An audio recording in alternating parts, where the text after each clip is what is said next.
Mayam bukrumzari adom nengbiribas Impact News ni ai Joyshree Usham na Impact News ki manung hunna da taram nokchari ngarang asi akoina akampat relief camp da leiba IDP minor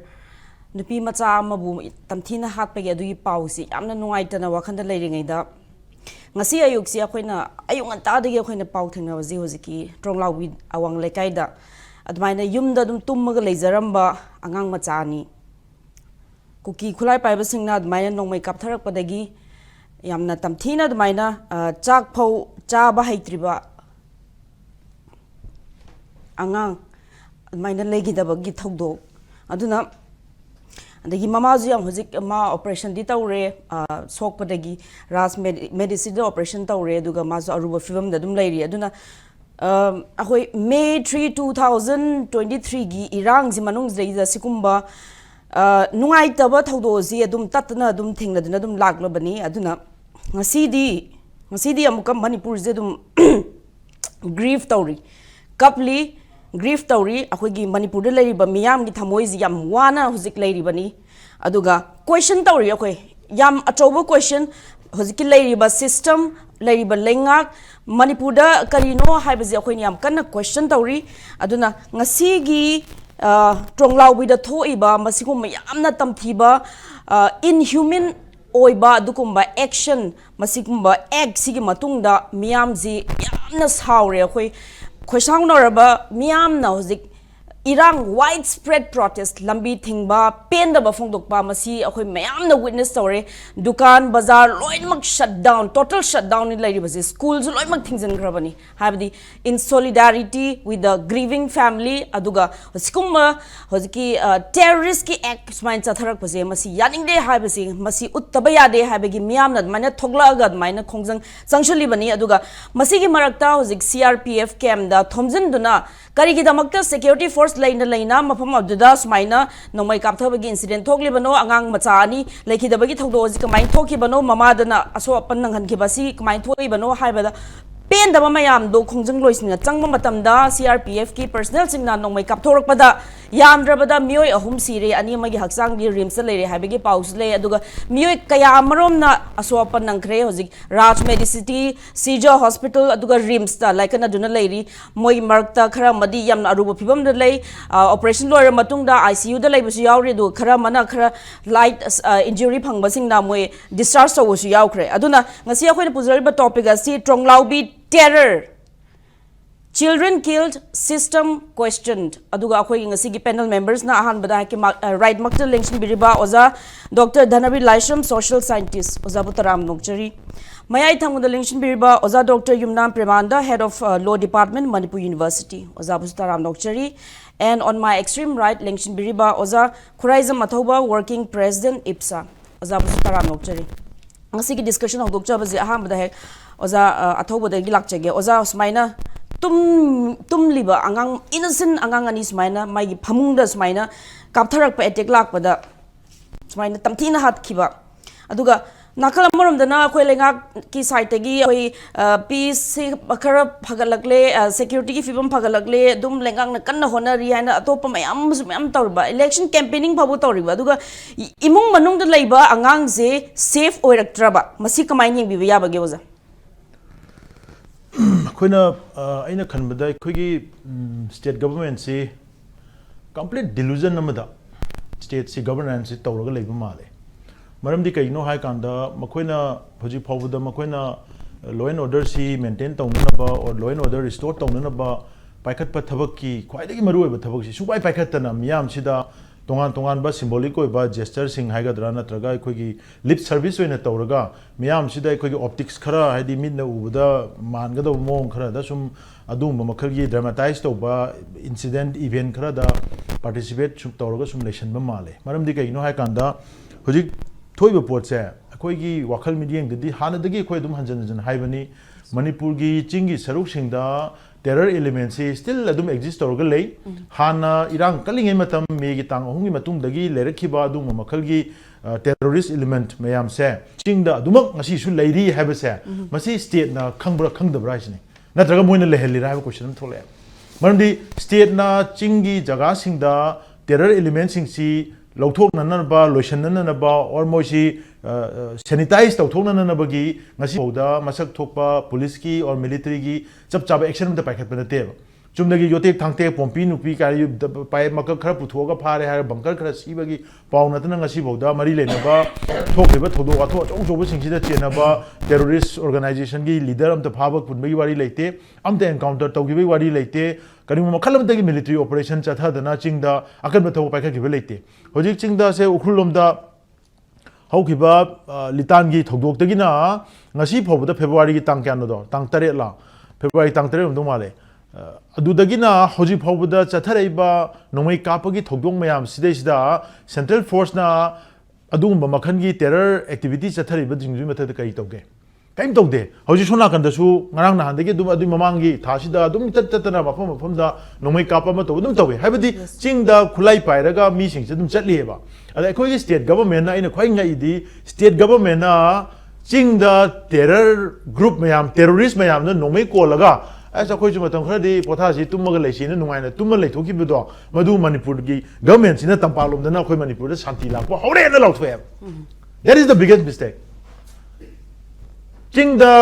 lalholu khulai paiba terrorist narco terrorist mayam duna nomai ko laga mayum da tumma ga leimi matam da tampak da government na chingda shanti lai re na haeba adu karma makhal ki shanti no state ki hoji phobda state na chingi district chingi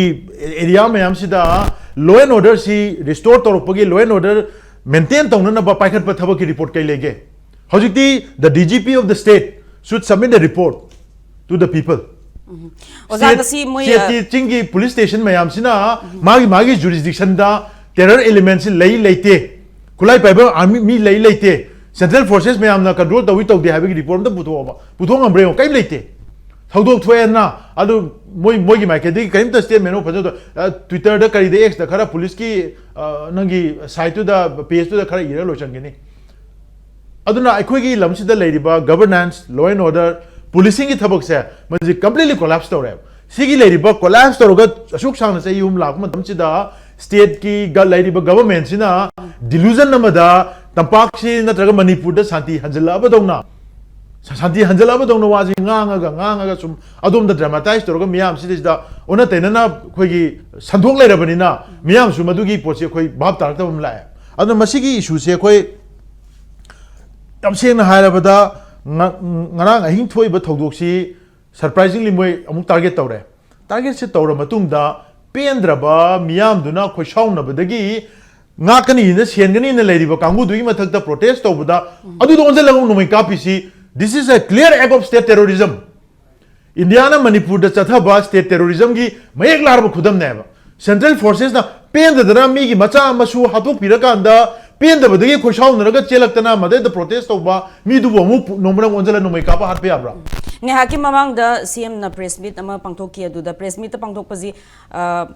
man haibaji hojiki akhoina chapchana identify tawdribani na maming mathadi adu maina haigi gumje haibagi wafam thami aduga hojiki hariba CRPF ki firing incident si masi asing badi CRPF myam se moido laaga helicopter ke kasina duna combing operation chatna baida makta lakpani adu da myam na lambi da thingjalak padagi adum nungai taba mai khongjang loi myam duna tawrak padagi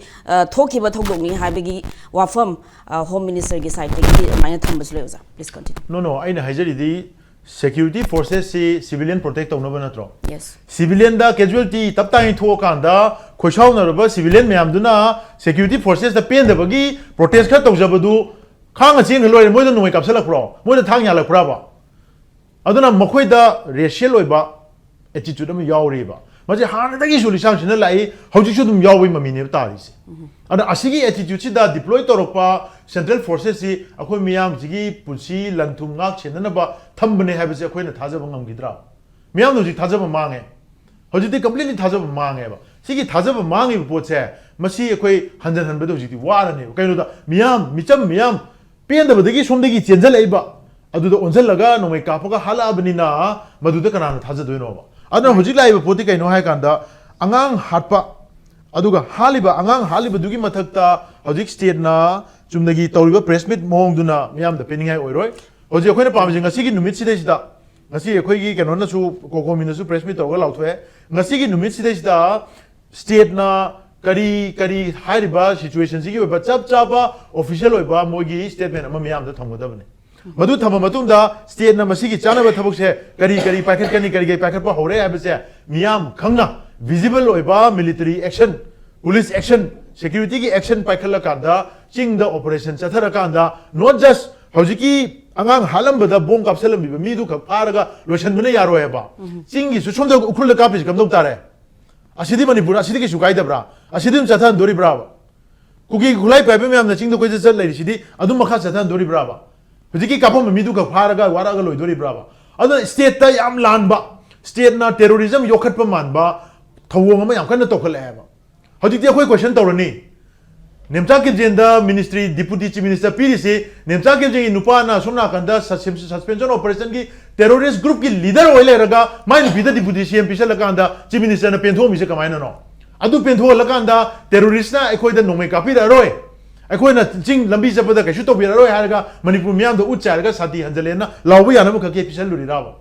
adu na masigi aran bat pot miyam se state ki leader na Kuki na chatharakpa kuki khulai paiba sing na chatharakpa siguma makhan gi inhuman oiba draconian oiba siguma brutal act mayam se masida penthok pa yaroi masida penthok ki taragadi leiriba government si miyam gi oina leitaba government amani haidu miyam soina lawnara kani tamjake Thank you, Oza. Duna hojikti akhoi Manipur gi safety, Manipur gi integrity, nothing more, nothing less. Hai bagi wafam de lagle. Oza Dhanabir de lag chige. Oza hojiki press meet tang si Chief Minister na chair tau duna high level gi security meeting in minor tau matung da press meet si pangtok pani mana high basi hojiki TRONGLAOBI gi thokdo asi NIA da khusina ragani hairi. Aduga sida January ba mi khuding mak ngasi gi numit fagani su hairi. Aduga amana hojiki hayeng loina na hayeng je masamang na chair tawduna unified command gi adukuma meeting zu fam gani haina admaina paumi singa admaina phongdok pale oza duna Manipur gi khoi situation je hojik nothing more nothing less haibagi situation lagle hoi khang bagi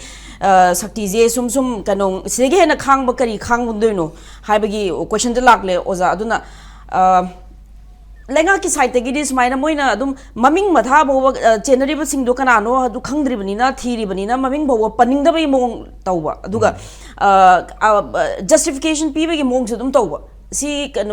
system je question je yam tawning bagi adum ba question na chawum lagle ha tare public ki site gi ozagi mot ka thambi koi system je putting the cart before the horse edune sagon mamang da gari thamadi sing mu choya roi ada khangdena thamandi khar phaba khangaga thambujine miyam yam warorisi si taseng na hadi yamna songai miyam yam songi yam laibam hage Delhi na shanti thamo hairene akoi state na shanti thamning tardi first of all shanti thamna bonna baje disam han tawdam ne chingda just like the valley ngasi valley ge sidanga mayam chenjal laga the protest origin ja numai pai de na sai tu pai de na numai lei treba maram di tampak di sam tawena like that chingdu su tawdana chingda tawga bu santi wari sadru jani khulai amta leitradi dialogue kam tawdra ju yarne dum Churchanpur da thoki ba mob violence aduri da nomai kapaga mi hat ki bagi paw leite but hoy adu da paw leite kaim tawde sida tawriba swaina kaim tawde aduna isam samna khoigi tawribasi tasena injal laga tawba gi mong sidi senge PR aduk sang leibudo nungem ta kaptena kaidobe ngasi khemchan ki sarkar lang mari degi paiba nipan de dum horena nipan de horido khoi litan da dum hoidena adum hore han PR lenge da kem tawde aduna di Joyshree PR lenge den noi ma kholam thokta ba state lenga hai le kana thokpa si Delhi na sanaba ya ba sai system do karamba system noida khoi gi sai proxy da hai man na mutalle Seng edna mayek siamna aduga hojiki khulai paiba kuki kangbu jing tori jotai na teba moi factors khani ngasi je hun thadogi hun festival tawe hun festival ji thadogi khwaidi chaw festival ni ko si imphal gi 0 mile da mi changba ya de haina riba mafam ji da sigom festival chawum tawji moi tohning de natra si taw dana bagi irang sagat ke na khalamba number 1 werang mani ada ani subada akoi ki chief minister na khar khandaninge ji de ga chatna kotna santi gi wa yang ngang se santi leire ga na hari si santi leitri na hai du utningai ju obi ai na chumdra adu khulai pai bakara duna taurira natragana Delhi ke di salary ba paramilitary miyam jina santi du leitri na unna ba moi sinaraga taurira ado kana gumbana highway yawe ma ibel jina khoida khama ga hai ibgo noi discussion du da kuki ne nomai kape hai mota Delhi de leba center ge paramilitary jina nomai kape bom langjale na sumai ji kuki to jar pa yawe ba si ahlamana imai ben hai du atriam chen pot amane ba jumdra adagi mathang da akoina sum ngang na bado internal disturbance leihan daba ya daba gi sum leh libra haiba question am su leba maram di PR lebada di kaisu tawdrena PR le trakana di adum hore litan da yorop du tangkul ngasi bo lepri akoi gi mu yoksale akoi gi yawbai je na ngi di mi sok tamni khara pai ngasi soi badu pae ba ni empathy na koina imagine tawrga ne if that is being happen in my case ai gi issue macha macha jindu da thoma di kamai tawdge khalu du khang ba yam wai ba khang ba wai di sang ba punsi gi lambi jida sahi marfu mongdra punsi ga da badu da tha mari da ngai ba sahi taruk ta ngai ba tha mari da ngai du chong ba lai ni adu ma pa na ma pa ni ma pa thabak taw jari ni se chong ba lak pa ngang ani du pura si re da ko ngang ta ni da na adu yamna nungsi haitana yamna terrorist XC asuki matik tawba sida yam sathine alert oina si adai CRP leri ko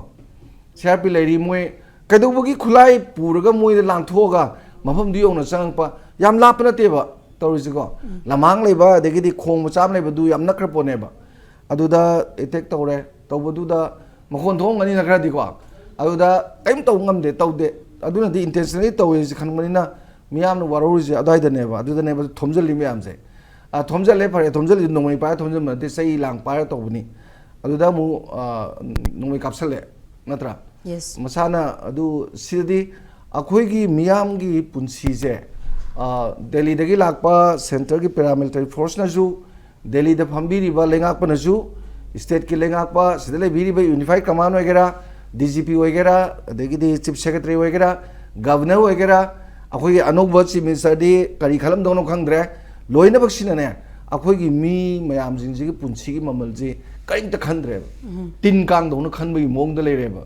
yarangai sijanu yarangai losin grajanu hai bagi mong dong to bagi mong male aduna masi now the question is moi paramilitary force mayam there is kari gi no question la ba why si handal anjan hangla ba ni ngasi jo dum hangnari ji ne ba ada pen da bagi smaina mayam no hupsala puje si khar phari ba punna mangna hupsala di am pharak tani what was happening in Vietnam America gi sibai kan gro mayam do khulai supai pai do Vietnam is di praja mayam na ta dana phuri ten thi gangdam ni ne khai bada 50,000 ne coffin da paga pu gi bado ko miyam je am thi chaure ba ngasi lambi da thingi ba imai bel jing jina mamita gi mapi taraga ngangi ba wa miyam je ta ba khang mangam dre ba ada khoi di alwar ni khar phare angang na hawe ba jing ji khang mangam mai do pot amane ba aduna sida state lenga na ju thok tok sin ba matam natre tawtare aidi mafam amata ju irang thok matam ji pha adana pundana khodana dandi pi dana tawbugi pora ma ju leiraga di nungai dana ko adagi sangra matam ji da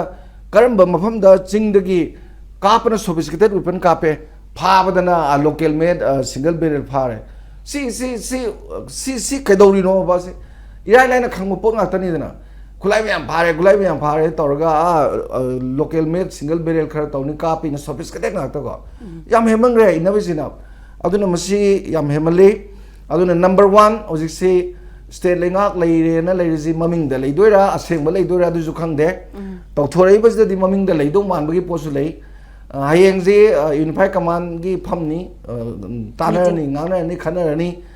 tawgodo boduna dum tawgar loire adagi di som dagi na kaim ko hai roi smai sum pali lega lila dharma sum sanaraga leibagi mong dong tawbose tawge di number 1 vigorously within a very short time thaman is the ching je disam pra tawna bona gadam adagi di crackdown total crackdown adagi di ani suda September 4 2025 kida moi su dalai bajinga security review to boda union government gi home ga moi signatory oidana moi soi tong dana condition taruk thamna gi bedo adu ju thabo oina pangthok piona si chief minister haibam thokpani Chief Minister na madu to hire Delhi na madu to buda September dagi yung na tha train pan sure hoji bawa ngang ni ba potu kaim tawdri kulai ba mi am free da kuja jatana amadamu kapi mafam amata ju te loina ba adu ju kwai dagi Manipur da lari ba khoi gi khara ling ba community ne khanari ba ani jida pong na ki da na ho bai se mi leitana ho bu ya ponte ai di baking leitana ho bu ya ponte moida engine da na ho bu ya ponte moida awat pam ta lehen da na ho bu ya ponte ba si me am ji hemangre aduna sarkar pairam ni no jiti daita ji moina loi logom thui athum matam da miyam pamji combing operation ga todna khotna phadna disam to holu aduga mara leba mi dan dp ho once mara leba mi du dan dp ho di kharju phani dana adu suran atabada ba moine tawringe adum ya dana sum lakpagi posidi state lengak leiraga di tawndo phai ngamoi da bor di lengak leitabu ju phai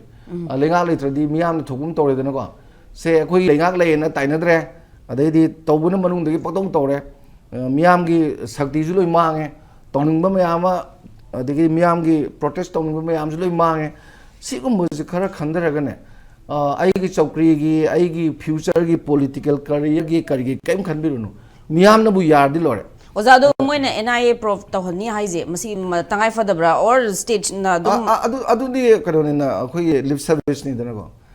NIA na taw ngasi kari tawroge kari bu tawroge ji hob de scenery miyam se aduga khoi lalo bu pha ba gumba ma de gi di moi khula purum kholam ba tawgi di pha dana khotna tawri dana ko atai ga loi tok thoda mapan gi nangi khoi gi moi foreigner taruk pha bu Matthew Van Dyke do pha ba gi du ba Home Minister na harai duni na India da kaisu soka da na te da na dum harai duni som da lei ba posi yam lai ba na te do yam chaw na lila ma phajana sanare adu miyam na khang da na sanar di khar ba ko miyam na khang ga sanar ba ta han da ba jina dine miyam do te no chita bi khudam ne na mai thamjage Joyshree thank you oza thank you wahang se ha oza Dr. Yumnam Premananda lakchage oza hojiki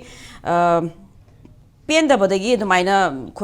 kano protest miyam tawre protest na tawre do security force na moigi mathakta nomai kapaje aduda mi siri masi security force na masi bu justify to ya bar ne oza hojiki logi yakuma tamda khoi di security force na khoi de take lak pade khoi kapada pam da sigim ne haje moina justify to ya ga dori bar ne habdi mob culture ja to pham de theng ne but maina direct kapaga sigi ba habsi theng na de adu ngasi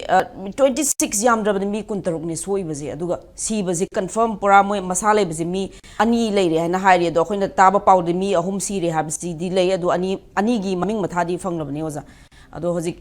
mayam je sumi yakuma tamda security force na tawriba action je si kamain thambi gani oza hojiki du khumja ki amaktang haije hoge ko aduga hojiki security force laksage hojiki kaino gi angang ga si basi nam nungai jada bai tare ko anga amana sahi manga phadri amana tha mari manga gi wari ne ko mama se soi ado eteka tawri si khoi gi soidana ga nungui macha amani ga tita kapa na tiba madi ngasai gi RMG ga do tawra khilla kapi ne ko mi gi thongnaw ga to mama khom mama du ga macha du ga du thana ba ya do matam uri matam ne ko mama ko ka to leilen thi ba khoi so angang nu bi loina leimine khange si adu gi pot bu ha tana ga madu nungui kapsan na bong kapsan na ha ri si ti ai kham ba setan ne du mu si oirabani ni ana sigi setan singjibu hat basbu lai lak tu jibu si sarkar taw dong na habani da akhoina budi central government da proxy war adu ada yam chai ai di central government sui chai ning di sidi ayam sauning bai tai sauning bai di lo da sum leijabani na sauning bai tai state na kodak action lobu ngambagi pangal le state government se sine kodak ta action lobugi si NIA da sinagari har NIA investigation taw dong na aduna part amani adudi sina investigate tar chache ga thanga phada adudi chahi lakh musangani adu thabak na ti sidi combing operation tawraga military crackdown am state lock thokada bani military crackdown lock thokpoti ta ti aina tabada adu tawna da tawni sum haibani sidi huji action hordo ni ngarangi pung am makani ga kapadi nungar manga sigi pung manga tro dai dagi di loina question laga terrorist sing si loi shala dawni sidi warning go pi ba yai warning go pi da su ya ni si direct dong kaptho dawni sidi aduna sigi posi kaim tawdi ji kai chini what is the government doing center de khangje te ko center de paw phongna jete state government da khoi tha khibani civil lei mi home is lei kai do wi sine hain mo je sum yeng babu ol beta leba ngak pa haitraga di resign to haiba amusu leibani haibani da masana voluntary retirement is the nupa thokpu adu ne haibani da sidi Manipur gi loirabani bese namusu loire hanja loile me khoi ipai pu gi loire ai de si ad hoji mu tawre haibani da sida yeng na leje kai no sidi hayeng ka do bu kau do no se nga sai gi unified command gi meeting du bo ngasi kau bu ya da bra ba sidi war ne they declare war against the government Manipur government India war lau thui ne mo ji no praja ji o happy gi yong akoi tuminga mi hana di si war crime ni international law mo da war crime koi akoi crime da war sana ga niyo me tu gai ni crimes against humanity ni ba tawri se ko ana si gi por si akoi na tumin lai bi sum de na ko si dum tumin lai di akoi na ngang du karu ga government na ga action ga to kar matam taw du no mi loi si ga taw du ro ba ko ji mi je loi si ro mi tem sa de gi na ga ma sa loi na si lo kan da action ga lo du ro yang hang kan da kai no ba khoi to si bo si je ka tang khalan ning ha ta ri yam thuna ujiki terrorist ko military ga pa insurgent ga haibi ko they are purely terrorist ni anga halim dan ka pe terrorist ko military ni mai taw military mai target to do ni am khena gre aduna khara overlapping area le ga su aduna sigi terrorist di lotion manata na magi atop min samta laiti lotion ma se sarkar lo sama ngame hoji combing operation kan na chathari na home minister hari masi na dum enough oibra or stringent action atop action masi bokta combing operation chathari mi pha ba de am to tajad di ko combing operation ju mi pha da operation combing operation ko bro combing operation di terrorist su pha bam change Kashmir da to si maina pha puthop bam change natak adha dang to lotion bam change hai bani da akhoi si ngasi bokta terrorist pha ba moina pairam ba RPG ka kauba adagi di kari gun garang sophisticated weapon hai akhoi asam londa da adu singdu pharaga akhoi puthoraga adai da lotion ko chan ba to bu ngasi bokta yaw bro ba asi combing operation di akhoi operation combing tare combing operation ati ba di asi tawdom phai khulai pai ba sing di chelam mani kanam chi ba kadai sin no Manipur ipik pik ko ni akhoi na hai se Chhattisgarh ki Basar region da mogi police ka siape ki cobra ga tawri du akhoi hu Manipur gumba try thui chaw jungle ne moi da tawri du asidi Manipur pura sunati district ama matak ki wani asida bu chelen manga mi du kari nu sinida adu takpodi akhoi da will ama leitre taw ga na taw dre ko matam len bo su dil len bi aina mamang ga haje bodo saka pai je har ga di papai da pai bi yani sarkar soi ha ta mi na pai to pagai yani sarkar ji adu na ta ba constitution na pir niyom niti du tawgadabani haibanda yam aina formula khaju takrabani to bai tare Gujarat control of terrorism and organized crime again 2015 siamram Narendra Modi lebak se Gujarat se sibuk siamram si center na sembal lu rati bsi state na semi mo Gujarat assembly na semi ne ba akhoi handa ki sem ya ibni da la kharak takrabani lo de habani da lu semi power state government yawi 246 yawje ba akhoi gi si aina sai I sa ko salini legislature of any state has exclusive power to make laws in such state hai mayam do lega under state list ni yaw jere hemni da si kanadra sem no te public order ki makhada public order state list ki number 1 ni number 2 the police ni adu makhada Gujarat da semi Maharashtra da mako kaidna Maharashtra control organized crime against semi law no backing torga military crackdown to goda bani hai bani da military crackdown to gi mawong du leite unified command si me makhut leite mana kawbai wani meeting do adu mina command do tawle mana command do oidre hai bani da isu de hai bani da adu di lebak si komai ngai na khoi big question of praja mo na hangbu ya hai bani da lebak si ngai ibra ngatriba khoi bab ta dre hai bani da yam luri di akhoi upai su leite there's no other option to leite akhoi athu matam da ngasi obe hayeng gasi thengdare ke mange si thengdare ki chum mangani yam thu ai ding ara mak nungdang da dum akhoi ge military crowd da lauk thu aduna are police mayam ke army shapi ke am yaw to su yare mani police tang tok tar are be ke kam tar kai no moidu thabak loi na tro yek na ba han na ba crime si gunda ge ni si lo chen na ba aduna mani police mayam da ki akhoi da khang dam le mi shapi na gunda to ga puti army ni gunda to ga puti they are coming here to aid the civil power aid to lai ne si khang abra sin akhoi government knows government nga sibok da khang abra constitution da in the aid of civil power si meaning je kaino aid ebni aid mating pang ba ai du ni mating pang ba lai ni hai ni moi command to bo ya di command da khun to go da bne constitution khang de kam ya ro ai nai si adu ki pone ya nuai ta bai ta ra khoi yam pen de adu hoji ki shapi na hato hasin ga to mi ka pa da du moi du dan di pi ga da bne moi mathak ta akhoi gi shapi orga su moi gi whole kanu city central armed police force ne moi asam pa gai moi ji whole kanu si ministry home phama kha le adu ga moi sina moi operation command sina mo Indian army ma kha le du ni aduna moi si khoi masi court martial to hum changi haide praja si nga na mani they are coming here अखोई प्रजा से protect तौना लाइनि प्रजा protect तौना बदु Moina minimum force सिना बहाइना लाठी charge तौबि नियम the लाठी charge हाइजे लाठी charge करो हाइना Hindi the हागा मैतर हागा सै फुरो हाइजे अदुगी प्रजा सिन सैने फुबु याय सैजु लैबनि सैने पाइगा सैने फुगदबनि अहान बदा सैने फुर मतुंग मयाम ओमजल सापे द मकोइ फुइरे मंगा थदले हागा मोइ नोइ कापु याय Moina me point blank the copy have a copy of Yam Tole or talks other come with Mogi Mataka high level inquiry to what channel me like Tabani, Adu Sumba extend the Togo Masisu is the government of the Yaroko, and I the Sinare the Yaro, Shinabani can conroy, and I the Sinare Sorpudi, I am suggest again, NSZ in the Labani, Adu Nico, and I Ekimakada Labani, I might on the National Security Guard Act. 1986 in Labani, Achidu Kanga, Amaka National Security Guard Act 1986. Other Chief Minister na Maru in a quick Home Minister na Hybatare, NSZ, Katabiro, quick came to Gomdena, Adu Black Kawi, NSZ, terrorist, lotion of Labani. Yam lay the load of the moon, and the top Kanga Moin Kamada. Government know nothing, can come there this way. Government who Kangaba, Constitution who Kangaba, Labak Padana Napa, Nana Loan, Numitarani, Constitution Kanga, me and the Chief Minister, Home Minister, 15 days, no. The party lebax, I do the Taudage, Kain what they are doing. Kain Taudre Tabaxi, I am white, see what Tabato